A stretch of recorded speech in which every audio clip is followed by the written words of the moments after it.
জানি তো অনেক কিছুই,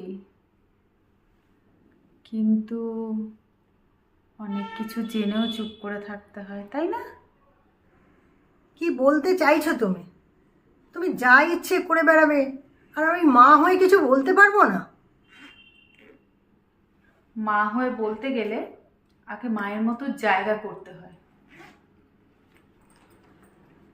বাজারের খবর জানো? মানুষ কি বলা বলি করছে তোমাকে নিয়ে? তুমি যা ইচ্ছে করবে আর মানুষ আমাকে নিয়ে কথা বলবে? এতটাই বোকা ভাবো আমায়?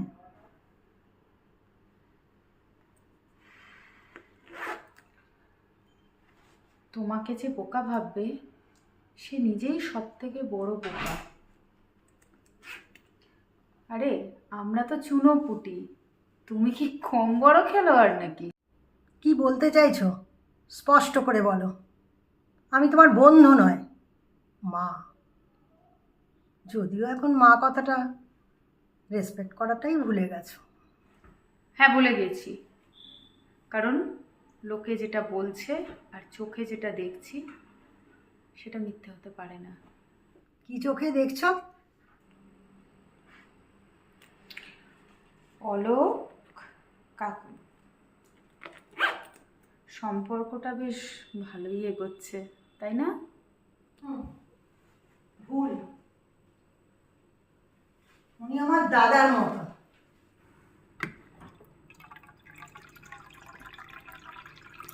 উনি তোমার বাবার বিশ্বস্ত বন্ধু ছিলেন। সুখে দুঃখে ভালো মন্দে সব সময় তিনি অভিভাবকের মতন আমাদের পাশে থাকতেন। সবাই প্রথমে দাদাই থাকে, পরে সেটা। থামো, নিজের মাকে সম্মান করতে ভুলে গেছো জানি। তা বলে একজন ভদ্রলোকের গায়ে কালি ছেটানোর চেষ্টা করো না। ভুলে যেও না তোমার চাকরিটা উনিই করিয়ে দিয়েছিলেন। হঠাৎ করে এত রেগে গেলে কেন? আসলে কি জানো তো, সত্যি কথাটা শুনলে না সবারই গায়ে লাগে। কারোর সম্পর্কে বাজে মন্তব্য করাটা অপরাধ।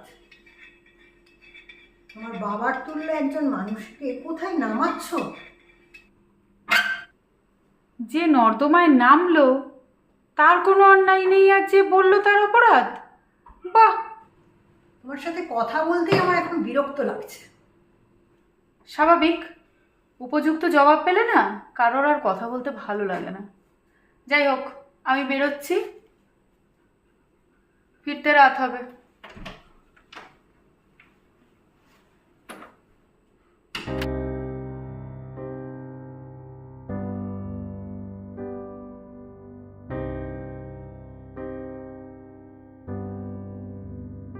তুমি চলে গেলে বলে গেলে না,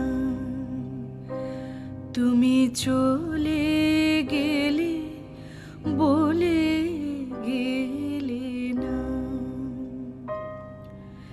দেখালে যে পথ আমাকে, বাঁচলে জীবন এই তফাতে, তবু কেন চলে গেলে মন?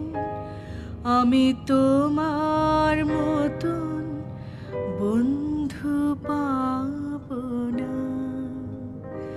তুমি চলে গেলে বলে গেলে না,